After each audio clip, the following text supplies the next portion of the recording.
가짜에 속한 이들은 진짜같이 살고 진짜에 속한 이들은 가짜같이 사는 이 시대에 진리가 진리되어 살자라고 하는 이야기처럼 단순히 진짜와 가짜로만 나눠 문제를 풀고 싶어서는 아닙니다.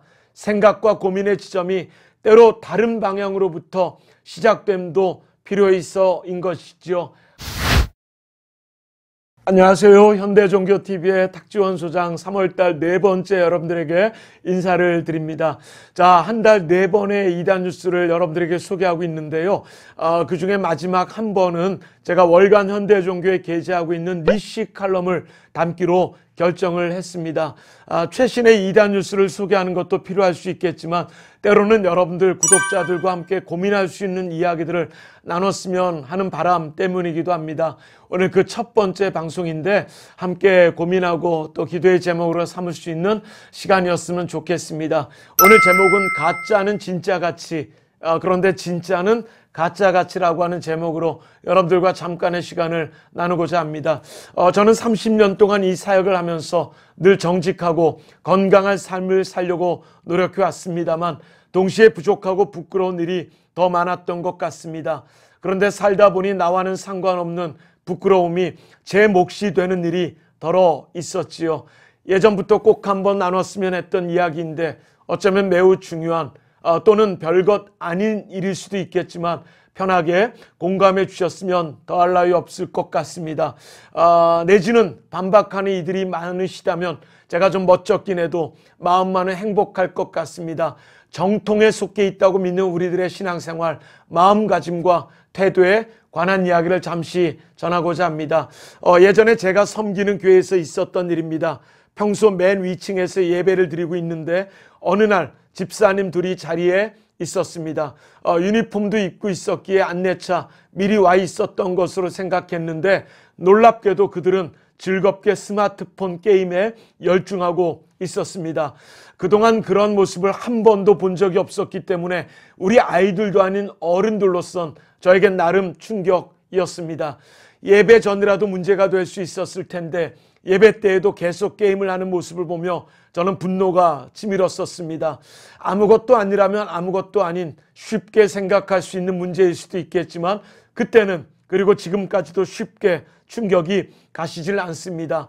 예배 때의 주변을 돌아보는 습관의 시발점은 그때부터 시작되지 않았나 생각이 듭니다. 아울러 상당수의 교회에서 겪고 있는 일일 수도 있다라고도 생각되는데 예배 시간을 제대로 지키지 못하는 문제는 아무래도 적지 않은 성도들의 상습적 문제일 테니 이번엔 차라리 생략하는 것이 나을 것 같습니다.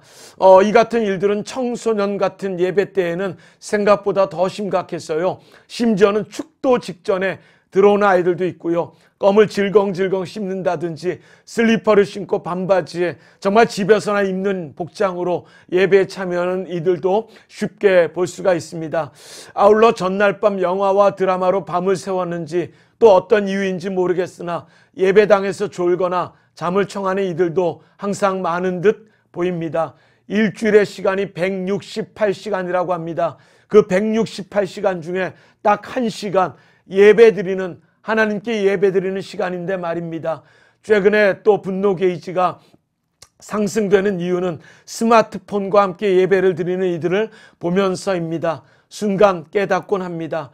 그간 비대면 예배에 익숙해진 터라 현장 예배를 드리면서까지 스마트폰으로 비대면 예배로 또 같이 참여하고 있는 것 아닌가라고 하는 실망을 넘어 절망이 정점에 이르기도 합니다. 오래전에 일이 또 하나 생각납니다. 강의 일정이 잡혔던 신길동의 한 교회에 일찍 도착해 그곳에서 예배를 드리게 됐습니다. 마음 평안해지는 아침의 거룩한 예배였고 게다가 근사한 찬양대와 너무나 멋진 음색의 솔리스트 덕분에 그날 은혜가 매우 컸던 기억이 납니다. 그러나 문제는 그 다음이었었지요. 찬양대의 위치가 청중들과 서로를 바라보는 곳에 있었기에 그날 은혜를 더해준 솔리스트도 제 가까이 있었는데 믿기지 않았던 것은 찬양이 끝난 후 축도 전까지 그 솔리스트는 한 번도 잠에서 깨지를 못하고 계속해서 잠을 청하고 있었던 겁니다. 은혜는 나락으로 떨어졌고 그날의 강의도 허무하게 끝난 것으로 저는 기억하고 있습니다.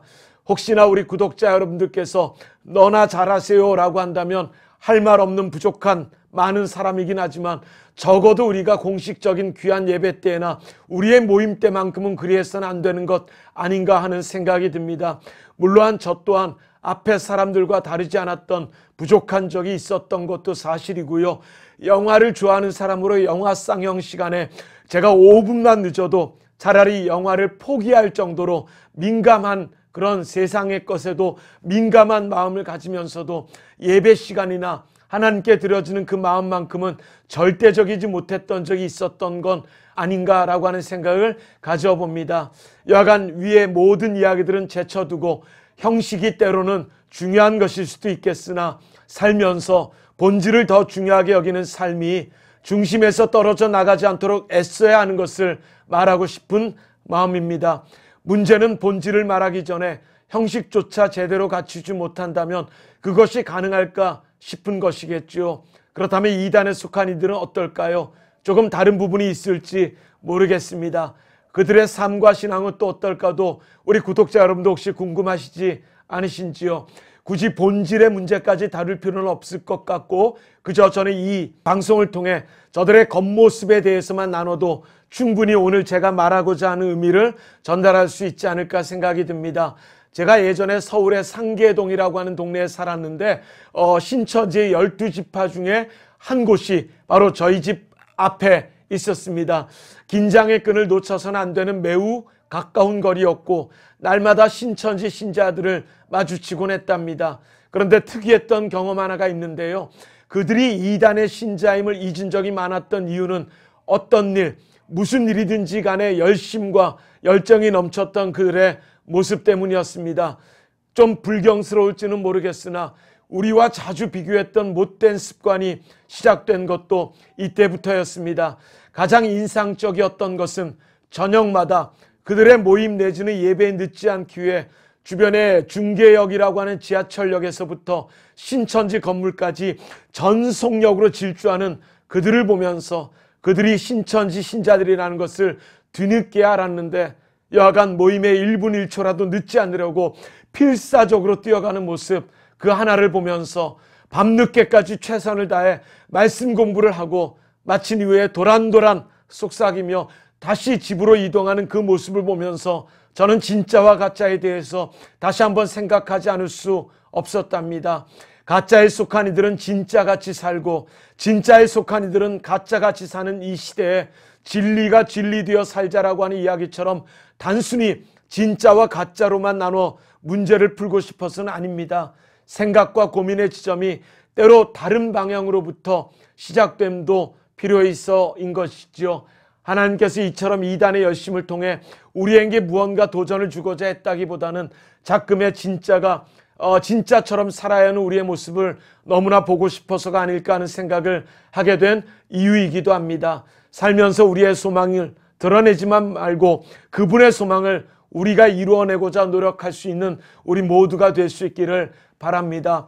한 가지 더는 우리 구독자 여러분들 중엔 비종교인들도 많이 계시지만 열심히 시청해 주셔서 감사합니다. 항상 우리 교회가 잘못되고 기독교인들이 잘못 살아가는 모습에 실망했던 경우들이 많았을 텐데 저희가 앞으로 더 노력하면서 앞으로 우리 하나님과 이웃에게 인정받는 삶을 살도록 세상 사람들보다 아니 이단에 속한 이들보다 더 열심히 할 수 있는 종교인들이 될 수 있도록 여러분들이 응원해 주시고 기도해 주시고 함께해 주시면 더 열심한 최선의 마음을 가질 수 있는 이유가 되지 않을까 생각합니다. 오늘도 긴 내용 잘 봐주셔서 감사합니다. 4월 달에 또 즐겁게 기쁘게 여러분들을 뵙겠습니다. 감사합니다.